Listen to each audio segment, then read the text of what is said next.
If you were to go and pull up your website and say three websites of your top competitors and started to look at the copy and started to look at the way they described their business, you'd probably see terms like patient-centered care or client-centered focus or top trained employees or top trained doctors, or even things like best in class or highly rated or best local or things like that. Most of the copy that you would see on that website is probably pretty close to the copy on your website, which as an outsider makes me wonder what makes you any different than your competitors. We have started to rely on AI, which is making things even more blurry. It's making things even less defined. And so when we don't have personalization, it's really hard for our patients or our clients to know who to choose. When every single website says the same thing or says close to the same thing, what tips the scale? Yet you have organizations like Cartier and Tiffany where not everything about them screams different. The Ritz, for example, people don't go in and argue about the price. They're like, huh, no, I'm staying at the Ritz. Like, I will pay whatever it is because it's the Ritz. Tiffany, that well-known blue box with the white ribbon, it lights up girls' eyes instantly. It's world renowned. How do those brands do it? Well, in this episode, we're going to talk about how we can take that type of impression and put it out into the world so that people naturally flock to your organization versus your competitors. Is it easy? No. Is it simple? No. Does it take work? Absolutely. But if you want to stand out and you want to be the Tiffany of your industry, it is well worth the investment. And it not only will improve your traction in a very blurry and generic market, but it will also attract the same clientele that will pay higher prices, refer their friends, and save you money over the long run because you're not having to spend as much time and energy searching through the fields for everyone to be your client. So if we haven't met yet, I'm Alisa Conner and I own Alisa Conner Consulting. And for the last 20 years, I've been in the world of marketing and I've seen the transition of everything going from people-centered and people-focused to electronic-focused. And that's everything from email and email automation. And I understand the purpose and now AI, and I understand the purpose and I understand the temptation to automate everything. But I want you to resist the temptation. So let's dive into a few things that are causing the world to look a little bit more gray and not so colorful. The first is that you have private equity and they're buying up a lot of organizations, especially the larger, small, and middle-sized organizations. And so they have to, for efficiency, make everything look the same. It's very corporate feel. When I worked at a startup back in the 90s, we got purchased by GE and immediately everything became GE and we lost our identity of who we were. And it was very challenging for some of us who had been there for many years prior to GE buying us because we already had an identity and they just came out and whitewashed it. That's what's happening when private equity comes in and purchases organizations, is that those organizations and the customers that they attracted may no longer align. They may no longer feel like they're at home or that they have the trust and confidence in you or your brand. That gives the organizations that are not being bought up by private equity, a really great advantage, actually, because they have the ability to control decisions and their interactions and their processes, and they truly can become the Tiffany of their industry. GE is never going to be a Tiffany because it's all about creating a commodity and making sure everything is efficient and optimized. And Tiffany doesn't do that. I'll give you an example a little bit later in the video about another brand that we experienced 2 summers ago when we went to New York City, and how their name is synonymous with class, and the story will explain why. So the other thing that is going on with why people are trying to be more efficient and using AI to generate content and website copy and everything under the sun is that competition is fiercer than ever.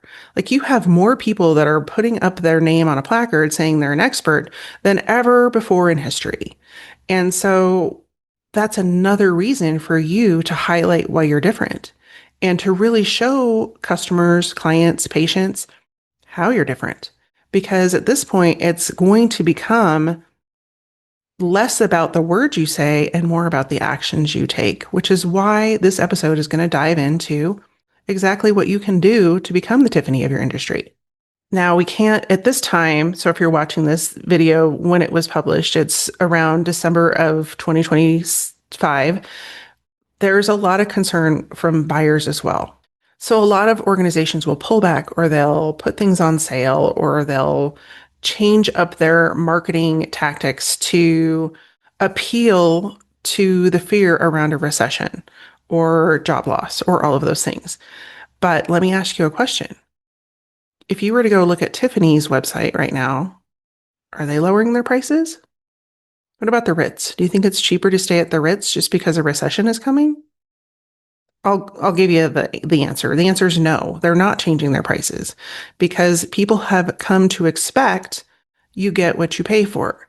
And so if you are running around in fear because there may be a recession coming and that's where your mentality is that you need to lower your prices, you need to attract more people, those are the people you're going to attract. I don't want to go too far into the spiritual aspect of that, but if you believe that we are all energy and that the universe is all energy, then we attract the energy that we are putting out.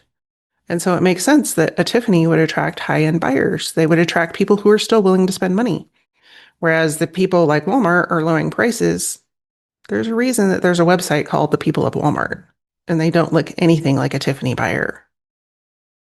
So what all of this is doing is creating more of the same. Everybody looks the same. Everybody sounds the same. Everyone competes on price. Margins are shrinking. Owners work hard for less. Employees are disgruntled because they're asked to do more and with no more pay. But here's what most people miss is the luxury brands that we keep talking about, like Tiffany, Hermes, Cartier, they're recording record profits. People are still paying $12 for a cup of coffee at a specialty coffee shop because they want the experience. And here's an interesting perspective is that the younger generation, so Gen Z and younger, they'd rather have the experience. They'd rather pay $40 for a fitness class and know that they are going to have the time of their life in that class and have that memory than accumulate other things. And so it goes to show that in a world where everything is the same, when you can be different, when you can stand out, you can not only charge premium prices, you're going to attract premium clients.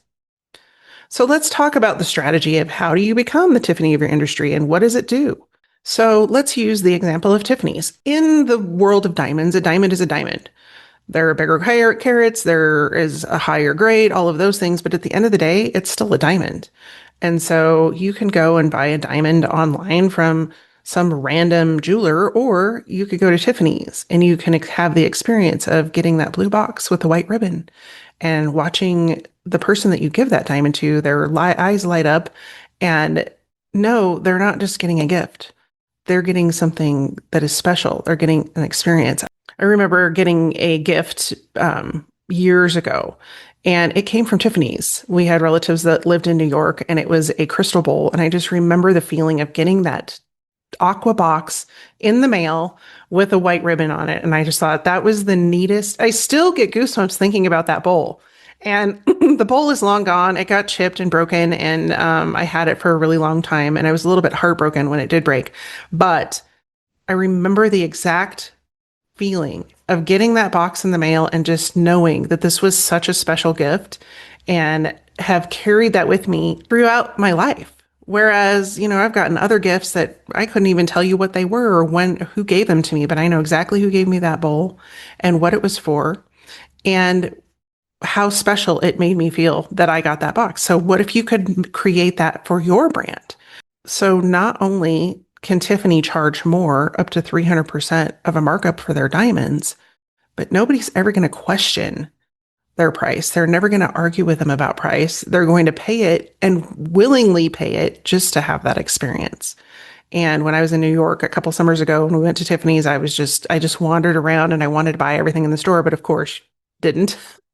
But it's that feeling when you're in the store and the way that their salespeople treat you. So you may be wondering, okay, I'm in healthcare. How can I do this?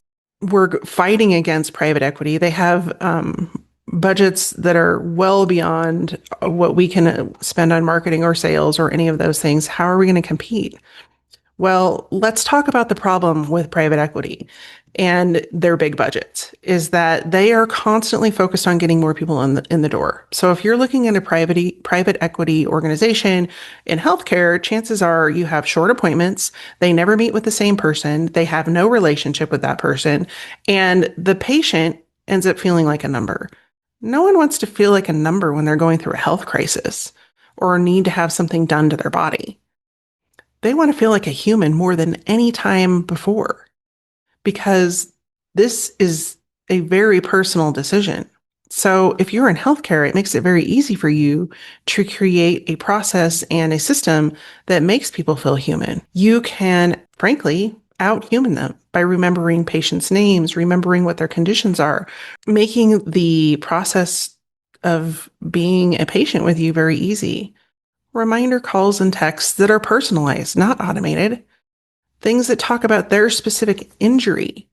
They get extra time with the doctor, and the doctor isn't rushed between appointments because the appointment times are booked 10 minutes apart. After, going through a procedure, so for example, if you have ankle surgery or something like that, having somebody check in with you later, did you have everything? Or thinking about the things they might need prior to them going through the surgery and aligning all of those things for them in advance. Most organizations are going to do that. They're like, oh, you're on your own. Good luck. Figure it out. Go to Walgreens, get your crutches. What if the experience was different? What if it was well thought out and took the perspective of the patient and treating them like a human being and you were building a relationship with them?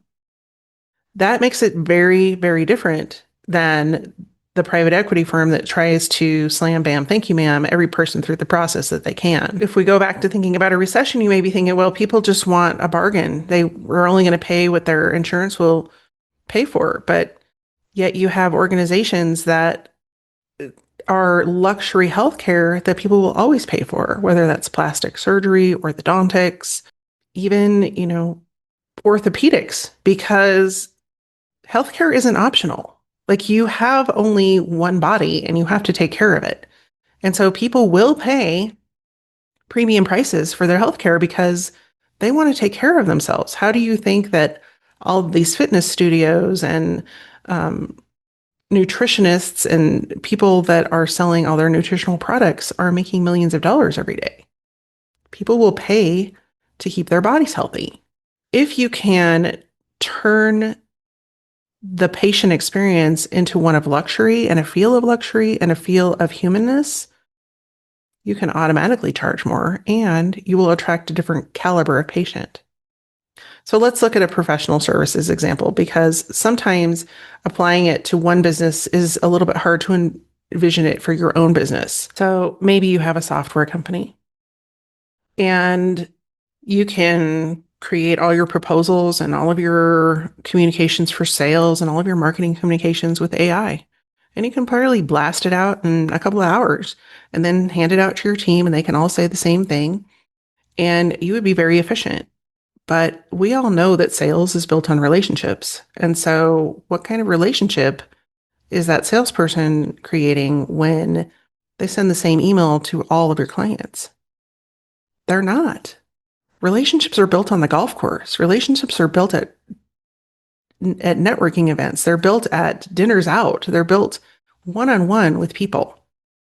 And so if you can create an opportunity that makes people feel like they're special before they ever even become a client, and you're doing that through your marketing and you're doing that through your outreach, what are the chances someone's going to choose you? Because you made them feel like a person. Chances are pretty high. So rather than using offshore vendors like for support, I just started to implement a new software solution. And I have to say that their customer support is horrible. And it really made me rethink the decision. I'm going to stick with it for a little bit, but um, immediately I was sent offshore to someone who is in a different time zone. There was very slow response. The response was challenging because English was not their first language. They don't have any kind of actual communication. It was only via email. And when I tried to express my dissatisfaction about the way that the situation was being handled, they put me on the offensive. So, what are the chances that I'm going to refer them to anyone else? Pretty slim, versus if they would have reached out to make that a very human experience and not just check boxes that they've checked off and, one more person in our lineup or one more number in our lineup. Um, it's it makes you wonder where you spend your money. And it's not a low ticket offer. So if you're going to spend the money and you're going to invest in your business, especially at a higher end software organization, and you want to be felt, your future customers want to feel like they matter. And if you're not making them feel like they matter, then the chances that they're going to stay with you or renew or just switch to something else for price increase substantially. And so how do you make that experience different? The crazy thing is that when you start to implement customer experience, you can charge more. So you don't need as many clients, because not only can you charge more for the clients you have because you're seen as the luxury brand, but you can more often than not retain those clients at a very high rate, which means you're spending even less money on lead generation and trying to bring in new people. And the kicker is that those happy clients are more than willing to refer you to their friends and other associates because they're having a good experience and they want to share that experience with others, versus the one and done mentality of, transactional sales. It's just, okay, great. You're in, you're out, you're in, you're out. There's no relationship there. It's just about money. And people feel that and they're getting tired of it. So let's talk about the different things that make you distinctive in a crowded market. We've touched on a few of these already. When you are in a transactional mode, you don't know who your customers are. You don't know anything about them. You don't know who their family is. You don't know when their birthday is. You know nothing about them. And you treat them as such. But when you are in it to build relationships, you find out everything you can and you make notes about it so that you can then remember that information and create an experience for them, because you want them to remember how you make them feel. So I gave you the example of Tiffany's and when I got the crystal bowl in the mail. This past summer, we were in New York and I took my boys to New York. But one of the things that they wanted to do, it was a raining day, I kind of remember, and my oldest is really into watches. Like I know he's an old soul because he is into all things old school. And so he wanted to go to the Rolex store. And I said, okay, well, what's interesting about the Rolex store, I had never been to the Rolex store before, is that they only allow in so many people at a time. And so you kind of have to wait outside the door, and it's on a crowded New York City street, and the buildings are all pushed together, and it's very much what you would see on TV or read about in a book. And so they took his name, and we waited not too long, but 10 or 15 minutes. And I now know that they were trying to align him with the right salesperson. And so the experience started before we entered the door. Well, we come in and there's a man waiting there and he has a silver tray and it has water on it and he offers us his water. Do you need anything else? I'm thinking to myself, whoa, this is something. And so we go and we met a nice young man that I would love to remember his name, but I do not.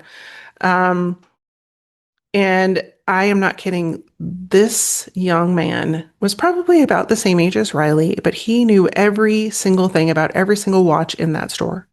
He was obsessed with watches like no one I've ever met before. He knew the history. He knew how old it was. He knew the changes between each year. I mean, he knew every single thing you could ever ask about a watch. He was 20 something. And I was curious. I asked him, I said, how did you get so immersed in watches? He's like, I've loved watches since I was a little kid. And I learned everything I could about watches. And then I was lucky enough to get the job here at Rolex. How many employees do you know have that phrase come out of their mouth? I was lucky enough to get hired by this company. What if that was your company? What would that do to your retention rate for your employees? It can be, but you have to think and act differently. You have to think and act from the perspective of how you make people feel. When we left that store, did we buy a Rolex? No. Will Riley go back and buy a Rolex at some point? Probably. I mean, he's just very young in his career, but it was so impressionable for him and such a unique experience. He still talks about it.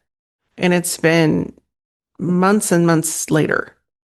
And it's the one thing that he remembers from that trip. And so when you can make people feel differently, when you can make them feel special, when you can make them feel like they're part of something, they're going to remember. And at some point, they will either become a client or they will refer a client. And that is when the magic happens. So rather than if you're in, for example, we'll go back to our healthcare example, if rather than having people say, we have the best outcomes, everyone is running, within 3 months of their surgery, what if we make sure that patients have exactly what they need from the moment that they come in, first meet with a surgeon, all the way through their recovery? We have it mapped out for them. We've created a personalized plan. We know exactly what they're going to need, and we make sure that every need they have for this surgery is taken care of. And as a bonus, we also take care of their family members because we know how stressful it is to have someone pick you up and take you to surgery and sit there and wait, and making that experience so memorable that, of course, you can charge more, but also they're going to remember it and tell everyone else about it and how fantastic it was. We want them telling that story. So if we're looking at a business consultant perspective, you may have a business consultant that comes in and talks to one of the executives, CEO, one of the C-level execs, and that's it. And then they make their determination. Well, how do they know what that determination is if they haven't talked to other people in the organization? Because every level of the organization has a different experience. So a well-rounded Tiffany approach would be to make sure that you're including conversations with everyone that you can converse with, even if it's one person from each, level of the organization. At least you're gathering data that you can then take back to the executive, because what you may think is the problem may not actually be the challenge, because a lot of times C-level leaders are not necessarily in touch with what's actually going on in an organization. To no fault of their own, they're busy. They're trying to run companies. But when you don't focus on the right problem, you don't focus on the right solution. So that's another way that you can create a very customized experience. You go in and you have interviews with a few people. Maybe it's 5 to 10 different employees, and you get different perspectives from different parts of the organization. And when you do that, you can take that knowledge back to the CEO. Do you think that makes you valuable to them? Of course it does. They didn't have time to go and gather that. They're not going to have an unbiased conversation with one of their employees. The employee is going to be worried about everything they say, but they'll have an unbiased conversation with a consultant if they know that that information is going to remain confidential between them as far as names and examples. So when you can create the trust with people and know that they know they're going to be taken care of, and you can make them feel like they're special, that's the first part of becoming a Tiffany branded experience. The second part is you have to create premium signals for people. So when you think about Tiffany, you immediately think of that Tiffany color blue and the white ribbon. If you look at Cartier, they created an entire initiative around creating a customer-centric online experience. Most brands won't do that. They just slap up a website, throw up their products, and hope somebody buys. But when you create a high touch experience for your customers, what are the chances they're going to buy again? Much, much higher. And so, how does this look like from a normal organization that doesn't have the Tiffany brand built yet? It shows up in how you answer the phone, how you schedule your appointments, how you handle follow up with your clients, how you prepare for them to have an experience with you, how you handle their problems, the way that you ask for feedback, and everything that makes that experience not seem generic, but rather personalized. Because getting an email that says, "Hello, Phil, here at so and so XYZ, we are so happy to talk about all the things we do and what they mean to us and how that means we can stay in business," versus, "Hey, Phil, we know that you have a 5-year old grandson and he loves giraffes. Well, we just released this brand new stuffed giraffe that is 7 feet tall. And I bet he would love to receive that for Christmas. Would you be interested if we can deliver that giraffe already wrapped with a personalized Santa delivery in Christmas paper and include photos when the giraffe is delivered and include your family, include your grandson's parents. And then we're going to take all of those photos and we're going to send them to you digitally so that you can turn it into a Christmas card.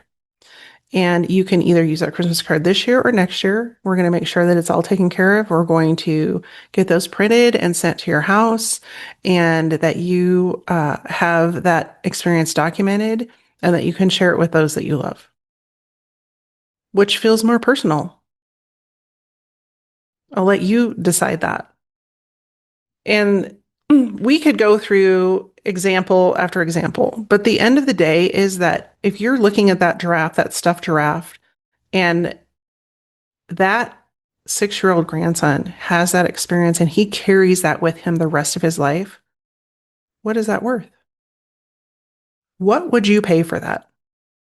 The answer is pretty simple. You'd pretty much pay anything for that because it is, why do you think people go to Disney? It's the same experience. You get handed a white glove experience when you go to Disney from the minute you hit the airport in Orlando. They put you on a bus. It's very much, we take care of your luggage. We get you to your hotel. Like it's very much hands on. And if you've ever celebrated a birthday at Disney, you know it's even more high touch. That's the reason people will spend, 20 or 30, 40, $50,000 on a vacation because they want the experience. So if you're willing to deliver a giraffe and go through all of the things I just described, what do you think that grandson is going to, or that grandparent is going to pay for that? That elevates your brand. Operating from that mentality elevates your brand automatically. You're not going to have people arguing with you about price. They're going to pay whatever it takes. And so how does that work in a recession? Well, we know it works because all of the companies that are already doing that are thriving. They're not surviving, they're thriving in this economy. And it's because people will pay for those luxury brands and that luxury experience no matter what is going on. So, just to wrap up, there's a couple of reasons that this should be a focus for your organization right now. The number one is that AI is taking over everything and it's making everyone sound and look the same. And how are you going to stand out from your competitors when you sound and look exactly like them? You're not. You're going to show up in the search results and are going to click on your article or your website or whatever, and they're going to say, "There's no difference here. I'm going to go to this guy because I like his pictures better," or some other nonsensical reason. When you decide to be the different brand in your industry, it's going to take you stepping up, and it's also going to take you stepping into a feeling that it's going to take you stepping into a different version of your organization. The other reason that things seem the same and seem very gray and less colorful is that private equity is commoditizing everything. They're turning everything into a very automated, systematic process for everything they do. And people feel it and they don't like it. Will everybody turn into your client? Will they all come over and pay extra just to be a client to have a better experience? No. But the right people will, and you don't want to work with everyone. You want to work with the people that want to connect with you so that you can connect with them. And then last but not least, we talked about the economic reality is that, things are changing with the economy. Things are changing with the way jobs are done, and AI is affecting that as well. But we can either turn from that and be, nervous or afraid about it, or we can go all in on how we make our clients and customers feel.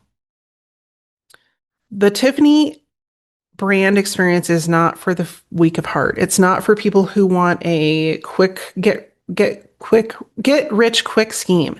It's for the people that are invested not only in attracting new clients and building relationships with them, but it's in creating a differentiation in the marketplace that identifies you as a leader and as someone who provides something different.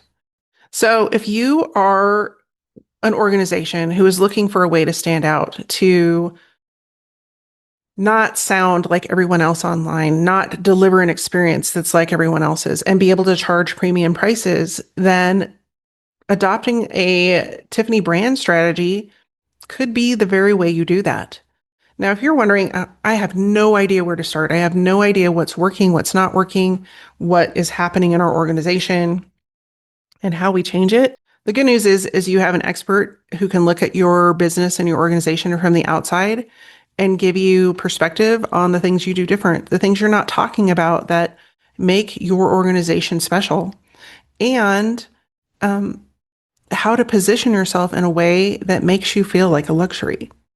That can all happen in a 30-minute call. I have very few of these that I offer every month and every quarter, but if you're interested, I have put the link in the description below and would be happy to sit down with you for 30 minutes to have that conversation, to learn more about your organization and to learn more about how things are operating and how you want them to shift. And so if you're interested, I'll put the link below in the comments and also in the description. Thanks so much for tuning in today and for taking a chance on adopting something different and learning something different about a way to approach your industry and approach the way you do business. I am hoping that more people will return to kind of the good old days, for lack of a better term, and remembering that people do business with people. And at the end of the day, when you're building those relationships, they're not only going to last, but they're going to, because you spent the time and energy to invest in those people and those relationships. If you are tired of competing on price in a world of sameness, then this becoming the Tiffany brand or the Cartier brand of your industry is really going to be the way to go. I would love to be the person to help you with that. So in the meantime, I will see you next week with another video, and we are talking about how to avoid having your healthcare practice feel like the DMV. So stay tuned for that, and I'll see you next week. Take care.